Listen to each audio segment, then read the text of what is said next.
come to do this morning, is it not? To give praise to Yahweh, otherwise known as God, our Heavenly Father, the supreme ruler of the entire universe. We give you praise and glory this morning. We give you our hallelujah. Because you deserve. Anyhow, let's get to my situation. What happened was, I didn't say that right. What had happened was, did I say it right that time? That's it. That's it. What had, I'm gonna give you what I got this from. What had happened was, I stood here 24th of December and said I need to take some time to rest, which is true. Only problem was I didn't examine thoroughly what rest was. Article said if you strain muscles in your legs, let them rest. So I said, I'm gonna rest. I went upstairs, our house, and got into bed, and I stayed there. And I rested. 1 day, 2 days, 3 days, 7 days, 14 days. And if memory serves me correctly, I think I went up on Sunday evening, the day I preached, if not that Monday. I stayed in the bed 21 days until Ken and Lori and David and Karen came to get me out the bed because I couldn't walk. Didn't know what had happened.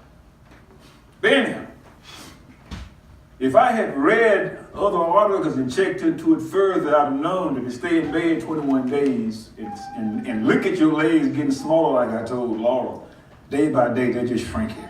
You know, I don't know what it is going on. I didn't check it out until after the fact. But anyhow, so I'm in bed resting and resting and resting and resting. And then some other things happened. I wound up, for some reason, getting into a sweat 3 nights in a row. It had to do with that fur I was laying on. I'm convinced of that. That fur I was laying on, the fur I was on top of me, between 2 furs, I was catching it. And I wound up doing some serious sweating for 3 days in a row at night. And then during that same time, it was pretty good unless it get below around 13, 14. It just really can't keep up. And so we had other heaters in the house, working electric heaters. But it just so happens the heaters are all in the same circuit. It's a big circuit, but all the same circuit. And so anyhow, we're just laying there asleep, and then all of a sudden, we wake up to smoke.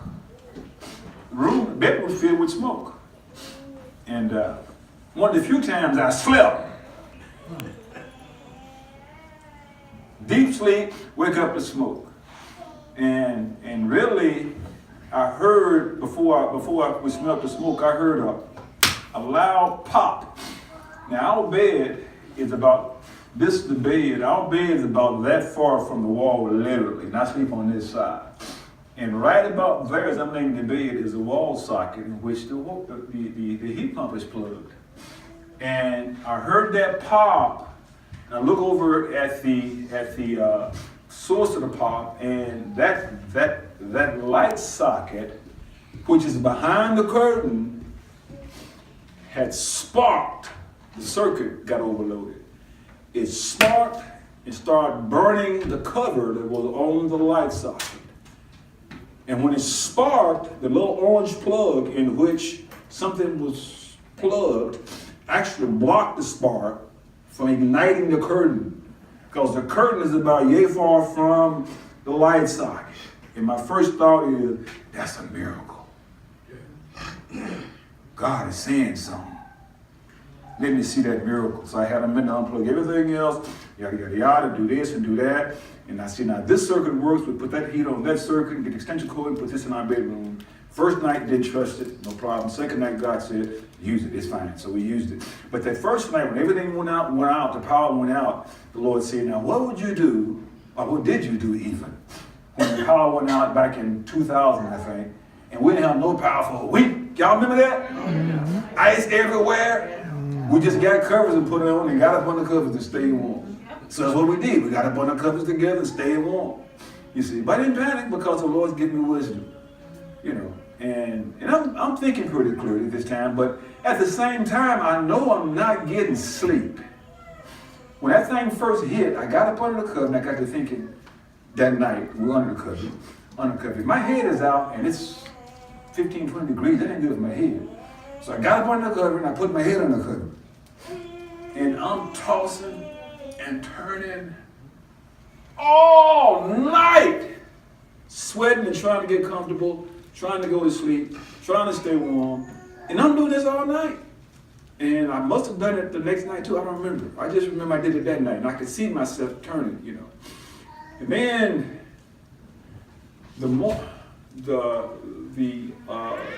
that was, I think that happened on a Friday. I called Rick on a Saturday. We talked. I thought he might come out Saturday. I'm going to put a heating unit in. He said, I'll see you Monday.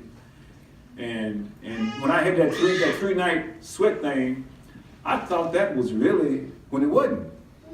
Because I'm losing so much sleep now behind what's going on and what I had been doing. I wasn't aware in my mind. Listen to me. We talked about how, matter of fact, you read a while ago how he preserved our spirit, soul, and body. Our spirit uses our mind, which uses our body to do what we need to do. Right now, I'm using my brain as my spirit determines what my mind should say in order to teach you what God wants you to hear. Our mind is connected to the brain. We use our mind, which uses the brain. If you get hit upside the head and knocked out, you ain't aware of what's going on because your mind has suffered, your brain has suffered some damage. That's what a concussion is. That brain has been bumped down and it can swell up and it can't function properly. Which means you can't think straight and can't. How many fingers? Like 6? No, that's 3, boy. You got problems. Because the brain ain't seeing too well. The mind is trying to use it, but the brain has been damaged. So anyhow, lack of sleep, listen to me. Sleep deprivation is very, very dangerous. I'm telling y'all that. But I ain't taking heed to what I'm saying. Because I'm too busy working. And sometimes I would stop around 2:30 and hit Facebook for about a half hour. Then I get off Facebook and go to bed. Get about 4 hours sleep, 3.5 hours sleep. I'm functioning, I'm thinking.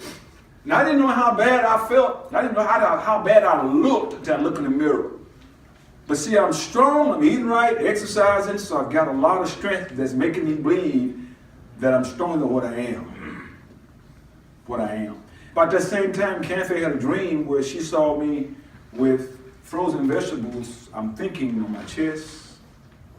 Saw me with frozen vegetables. What'd you see? Somebody, tell me what you saw, Kathy. Jared said you saw something you got regard to frozen vegetables, and then tell me what the dream you had that you told Jared about. When you saw eventually me dying and Mama having to bury my body. Well, no, I don't know about the frozen vegetable part. What'd you see? I just remember seeing that you and Miss Arminda had both died, and I was really confused in the dream. I didn't know. I was like, well, I know what they believe. I don't understand how this could have happened.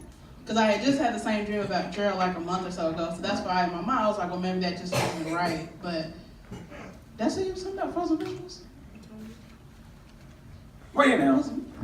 Yes, I heard frozen vegetables, but it was in there because I was using frozen vegetables for my chest because I didn't have gel packs for my legs and my chest. And so I put the frozen vegetables on my chest for my pecs, which I had strained from lifting stuff. And then she didn't, I don't remember Jerry sitting there by the window down, just saw me down, you know. And I was saying, tell the Ken Face you need to check this stuff out before she tell you about it. But see, some dreams are kind of strange, but it's still from God. And when stuff started happening, I'm thinking against the dream first. That ain't me, yada, this is gonna happen.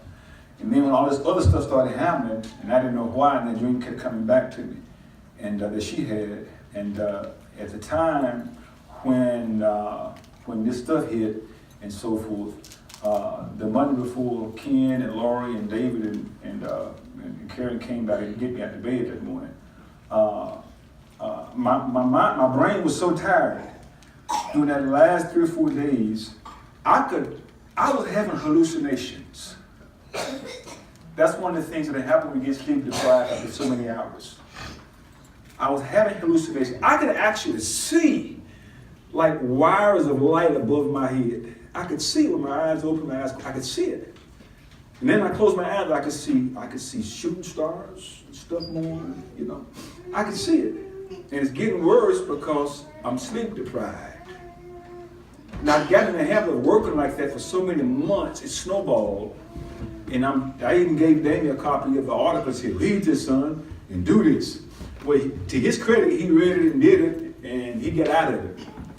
I didn't read it and do it after the fact, and I'm getting out of it, you know. Yeah, I haven't got my body retrained yet, but anyhow, we're getting there. Amen. But anyhow, so my brain is so tired, I'm hallucinating, which is one of the things Dr. McCullough points out. Once you go from this point, you get to this point, and death is in there somewhere too. You can't die from it. I couldn't find that part this morning, but I did read you can die from it. So I was actually near death. That's what she saw. And I didn't know it, you see.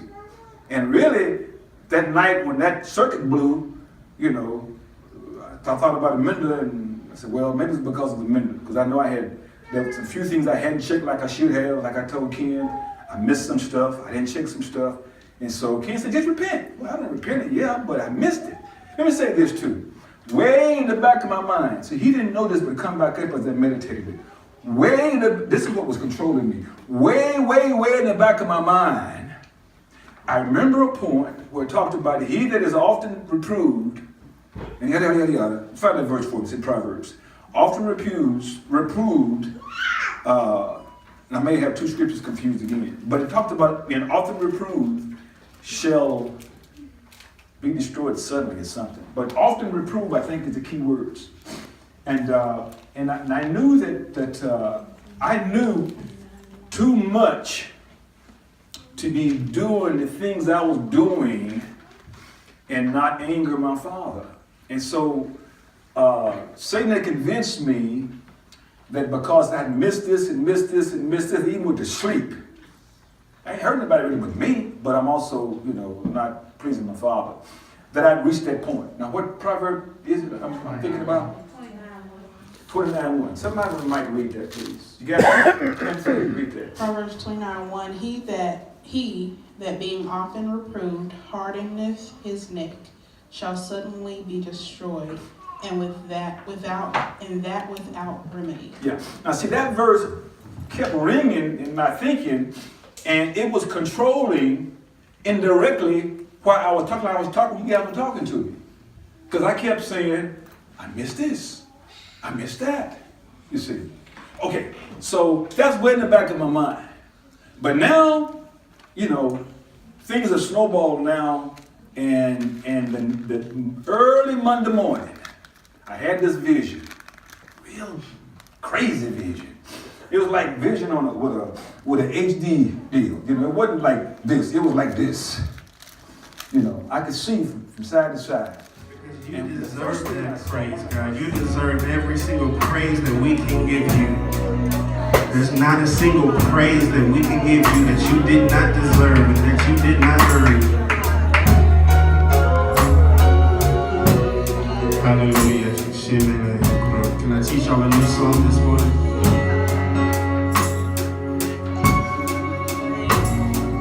My hallelujah belongs to you.